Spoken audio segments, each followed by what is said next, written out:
Rebecca Stevens from Workbrighter here.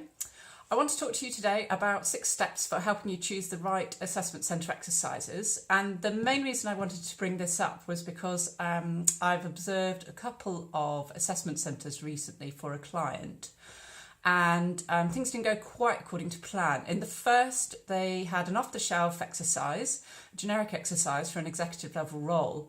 But unfortunately, it was a bit too easy, so most of the candidates did quite well. And that makes it harder for the hiring decision, of course. And then the second assessment centre I observed for a client, they had designed their own test, which is great because obviously it's going to be really realistic for the role. But what they'd done was put in too much technical knowledge. A lot of the knowledge they learn once they're in the role. And what we found was, or what I observed, was that a lot of candidates failing because they didn't have this technical information and knowledge already.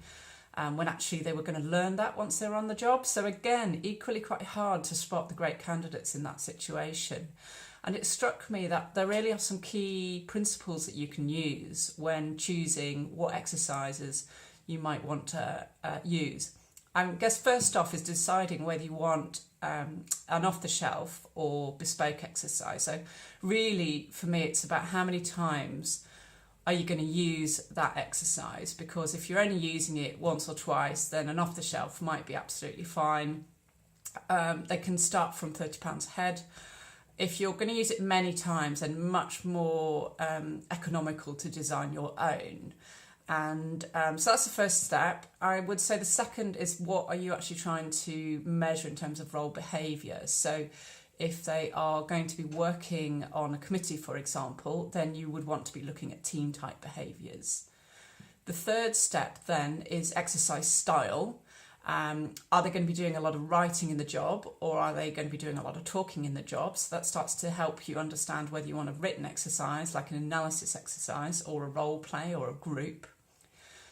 And the fourth step then is actually, where do these candidates come from? What are their background? What are their capabilities? What level do you need to choose for the exercise? And then the fifth really is test your exercise. You know, get someone internal to give it a go and see how it works with people who are doing similar roles, if they're not applying, obviously. And then the final one is just prepare your candidates. Let them know what to expect. Just warn them up front. It just means you get to see who they really are rather than how they act as surprises. So you can find out more at workbrighter.co.uk/secrets. Thank you.